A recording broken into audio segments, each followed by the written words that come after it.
Assalamualaikum warahmatullahi wabarakatuh. Nama saya Eka Farahdina, nomor induk mahasiswa 2021100009, kelas 1A Pendidikan Bahasa dan Sastra Indonesia. Di sini saya akan membuat video untuk memenuhi tugas ujian akhir semester mata kuliah berbicara.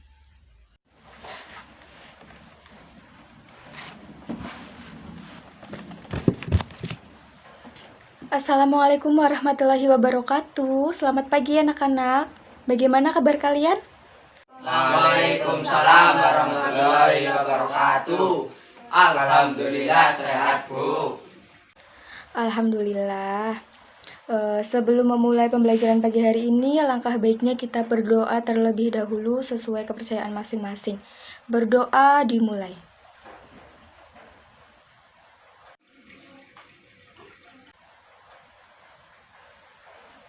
Berdoa selesai. Selanjutnya Ibu akan mengecek kehadiran di kelas ini terlebih dahulu. Siapa yang tidak berangkat pagi hari ini? Ani, Bu. Ani, kenapa? Sakit? Iya sakit, Bu. Itu suratnya ada di meja. Selain Ani, hadir semua ya. Untuk selanjutnya kita langsung masuk ke materi ya. Kemarin kita sudah membahas teks eksposisi. Untuk pertemuan kali ini kita akan membahas sebuah teks hikayat. Ada yang tahu nggak teks hikayat itu apa? Pengertian teks hikayat. Ada yang tahu? Lupa, Bu. Lupa. Kemarin tidak tahu, sekarang lupa. Ya. Oke, tidak apa-apa. Sekarang Ibu akan menjelaskan tentang pengertian teks hikayat, kemudian struktur teks hikayat, dan ciri karakteristik teks hikayat. Untuk yang pertama, pengertian teks hikayat. Apa itu teks hikayat? Hikayat adalah salah satu bentuk sastra prosa, terutama pada bahasa Melayu, yang berisikan mengenai suatu kisah, cerita, dan juga dongeng. Hikayat merupakan salah satu karya sastra lama yang memiliki bentuk prosa yang di dalamnya mengisahkan mengenai kehidupan dari keluarga istana, kaum bangsawan, ataupun juga orang-orang ternama dengan segala kegagahan, kehebatan, kesaktian, ataupun juga kepahlawanannya. Hikayat tersebut berasal dari bahasa Arab, yakni haka, yang memiliki arti bercerita atau menceritakan. Kemudian ada struktur teks hikayat. Yang pertama itu ada abstraksi. Apa itu abstraksi? Abstraksi adalah pembukaan awal dalam cerita atau ringkasan inti dari cerita teks hikayat. Kemudian ada orientasi. Orientasi adalah keterangan yang menjelaskan suasana, tempat, dan waktu dari hikayat tersebut. Kemudian ada komplikasi. Apa itu komplikasi? Komplikasi adalah urutan kejadian yang dihubungkan menjadi sebab akibat. Dari bagian ini kita bisa mengetahui watak dan karakter dari tokoh cerita dalam teks hikayat. Kemudian ada evaluasi. Evaluasi adalah klimaks dari konflik dari cerita teks hikayat.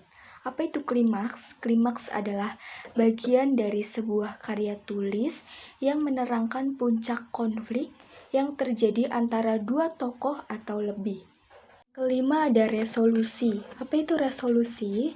Resolusi adalah solusi dari permasalahan yang dihadapi oleh pelaku atau tokoh. Yang terakhir ada koda. Apa itu koda? Koda adalah nilai atau hikmah yang dapat diambil dari cerita teks hikayat. Kemudian ciri karakteristik teks hikayat. Yang pertama itu bahasa. Bahasa yang digunakan pada teks hikayat adalah bahasa Melayu lama. Yang kedua itu istana sentris. Jadi pusat ceritanya itu berada di dalam lingkungan istana. Hikayat tersebut seringkali bertema dan berlatar belakang kerajaan. Hal tersebut dapat dibuktikan dengan tokoh yang diceritakan adalah raja serta pangeran atau anak raja.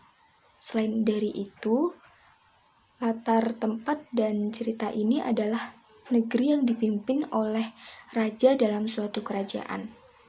Yang ketiga ada pralogis atau kemustahilan.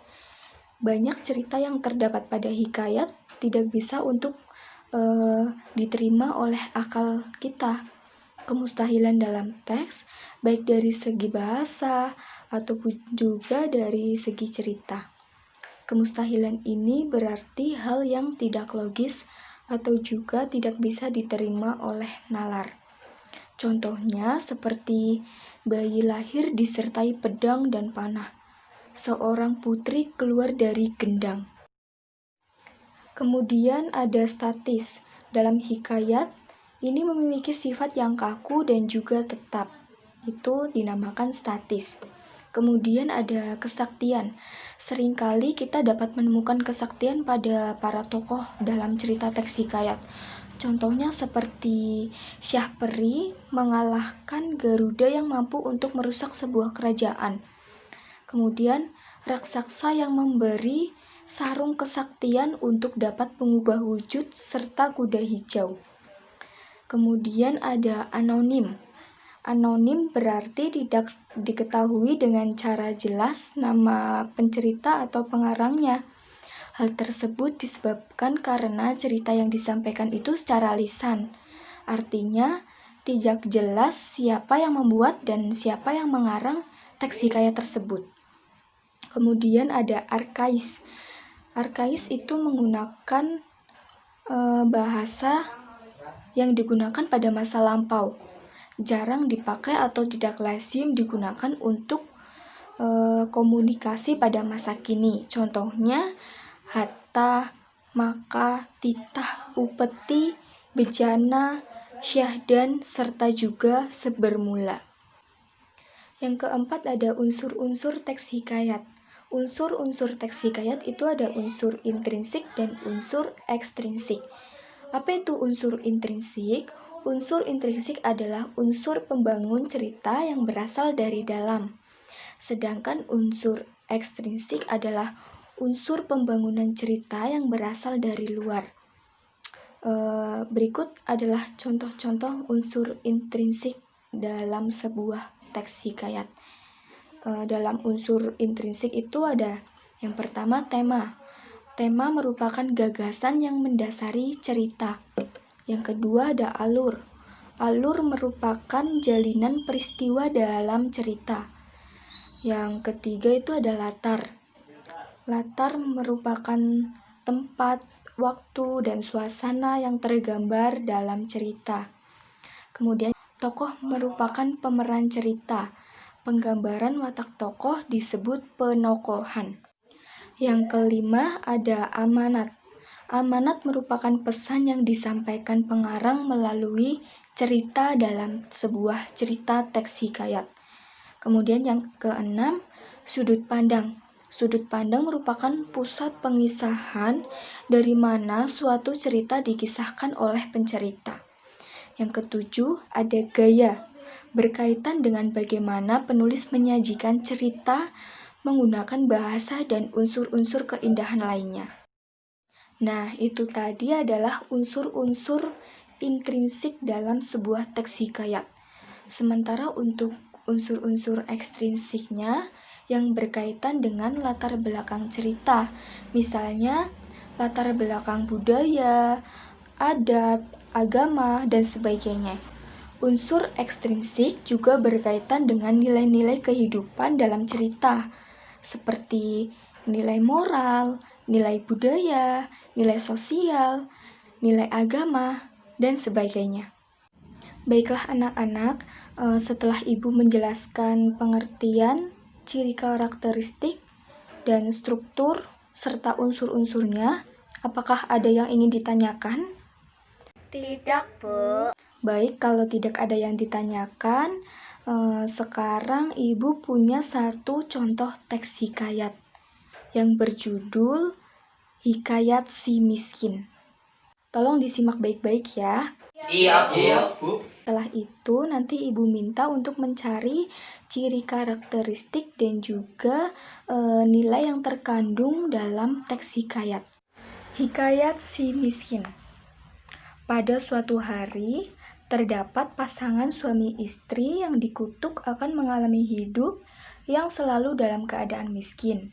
Kemudian pada suatu hari, mereka dikaruniai seorang bayi putra yang diberi nama Simarakarma. Lalu, sejak anak tersebut lahir, hidup mereka pun mengalami banyak perubahan, bahkan mereka akhirnya menjadi sejahtera dan serba berkecukupan. Namun, tatkala anak itu tumbuh, ayahnya dihasut dan pada akhirnya termakan hasutan para ahli nujum yang berkata bahwasanya anak tersebut adalah pembawa sial dan mereka mesti segera membuangnya. Sesudah anak tersebut dibuangnya, akhirnya mereka pun kembali ke asalnya menjadi hidup sengsara. Kemudian pada saat anak itu dibuang, di mana kala itu pula Simarakrama belajar ilmu kesaktian. Hingga pada suatu hari, ia dituduh mencuri dan akhirnya ia dibuang ke laut. Ia terdampar di sisi pantai yang merupakan tempat tinggal dari seorang raksasa yang sangat kejam dan memakan apapun saja yang ada di hadapannya. Kemudian, akhirnya ia pun berhasil ditemukan oleh seorang putri cahaya. Lalu diselamatkanlah si Malakrama. Mereka pun akhirnya pergi bergegas meninggalkan tempat tersebut setelah berhasil membunuh raksasa tersebut.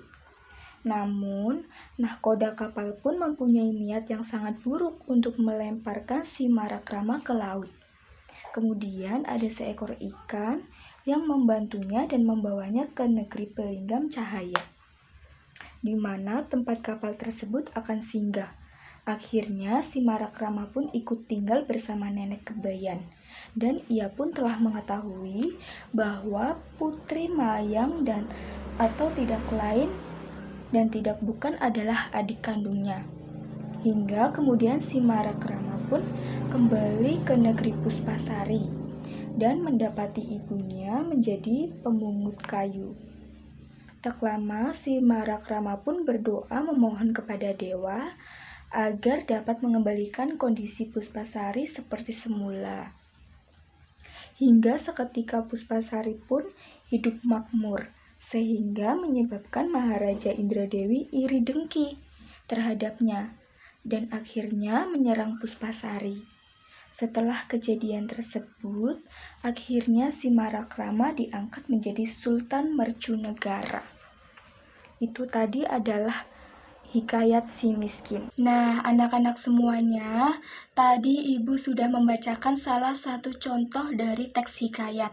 Sekarang Ibu berikan tugas buat kalian, buat satu kelompok yang terdiri dari 5 anak. Kemudian kalian cari ciri karakteristik dan juga nilai yang terkandung dalam teks hikayat dengan kehidupan sehari-hari.